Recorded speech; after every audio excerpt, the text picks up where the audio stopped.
Apakah hukum bila azan lambat masa buka puasa? Azan lambat, Bilal azan lambat, baik, masa buka puasa.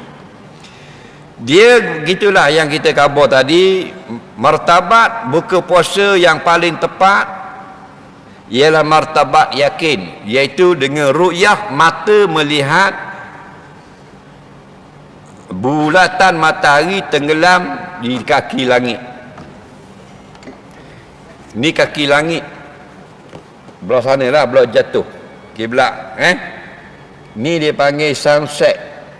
Selagi ada bulatan ni, Arab tak panggil ghurub. Ghurub ini hilang bulatan, ting gitu, faham? Buka puasa ni maghrib.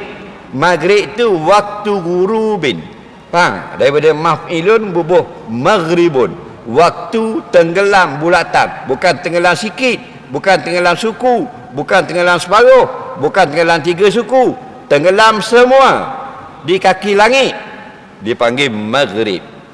Maka siapa yang tengok ting hilang, maka dia boleh makan walaupun belum azan. Kenapa? Orang yang azan nanti tidaklah setepat, seyakin dia yang paling yakin. Kerana kaedah puasa dengan matahari. Berbuka, mulakan puasa dengan bulan, raya dengan bulan, buka matahari. Kalau tengok bulan.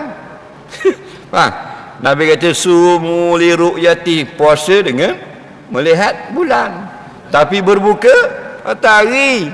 Sebab tu 2 bulan, 2 makhluk Allah ni penting dalam kehidupan kita. Matahari dan bulan.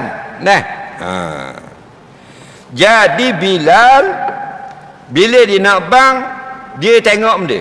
Adakah Bilal ramai-ramai khabar atas nara tengok matahari? Tak. Maka barang siapa yang duduk pada tempat tiada nampak matahari di kaki langit, harus dia tidak pergi, tak wajib dia pergi, dan dia boleh pergi pada ijtihad. Ijtihad ini ialah tengok jam, tengok takwim, tengok kalender, dengar apa benda ni dengar telefon, apa-apa application, itu semua tu ijtihad.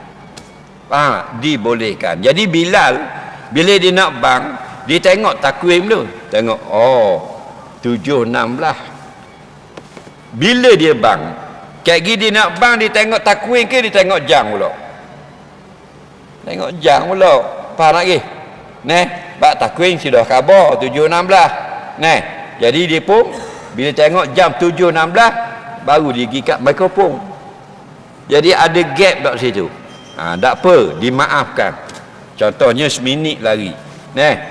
Tapi jangan lama sangat. Kerana ada orang tua-tua yang tak ada application, tidak pandai, tak ada radio dan sebagainya, mengharapkan bunyi azan. Tok Bilal ni pula bawa tenong nang tekak. Ekor ikan kapu tu bik terus belah kok celah tenong gitu. Nyepuak dulu, puak. Tu baru bang. Jaknya ke maklum rumah tak ada belaki. Bunyi lagi. Padahal kat pelapang. Jadi nyanyi orang makan dulu sebutir kurma. Allahu Akbar, Allahu Akbar. Dan jangan panjang-panjang, jangan tamtid. Ni bulan puasa mu buka sikit dah, jadi pedih tekuk lagi. Bila pedih tekuk, pendek-pendek. Allahu Akbar, Allahu Akbar, Allahu Akbar, Allahu Akbar. Pergahkan.